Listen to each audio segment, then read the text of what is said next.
नमस्कार, मराठी रेसिपीमध्ये आपले स्वागत आहे।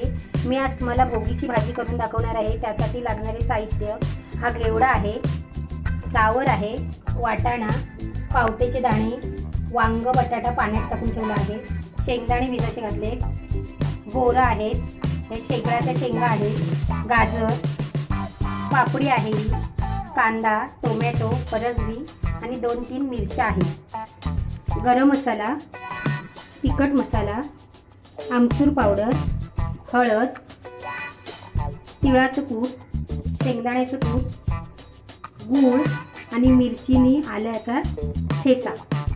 मी कुकर ठेवला आहे। कुकरमध्ये तेल टाकले।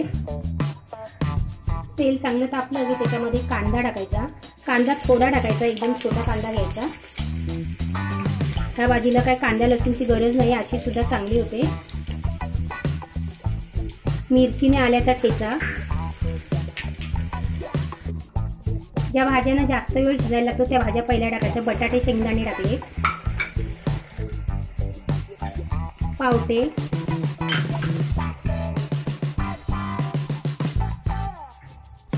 वाटाणे,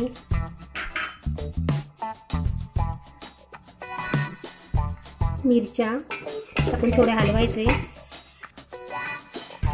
परसबी, गाजर, फ्लावर, बोरं, घेवडा आणि पापडी, टोमॅटो आणि वांग हे सर्व एकदम मिक्स करून घ्यायचे।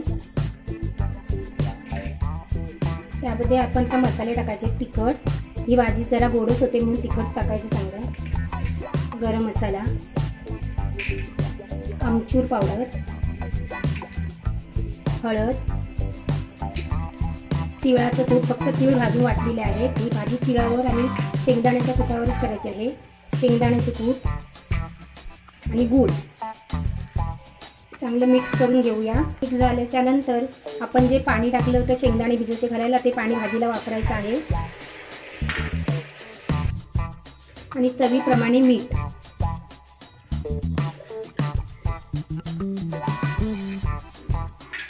या शेंगाच्या शेंगा शेवटी टाकायच्या सर्वात, नाहीतर त्या विरघळतात। चांगली भाजी मिक्स करून कुकरचं झाकण लावून कुकरला 3 शिट्या काढायच्या आहे। छोट्या कुकरमध्ये 3 शिट्या काढल्या तर भाजी ही लगेच शिजते। अशी ही आपली भाजी कुकरमध्ये होणारी झटपट तयार आहे। काही ती कुस्करत नाही, विरघळत नाही। बघा, डांब्याच्या शेंगा पण सरळ आहेत, वांगा आहे, बटाटा सर्व अक्काच आहे। अशी ही झटपट होणारी रेसिपी आहे आणि तिळाची भाकरी आहे। तुम्हाला आवडली तर लाईक करा, कमेंट करा, शेअर करा आणि शेअर करायला विसरू नका, कमेंट लिहायला पण विसरू नका। ही संक्रांत तुम्हाला खूप खूप शुभकामना, मंगलमय जाओ। थँक्यू। हॅप्पी संक्रांत।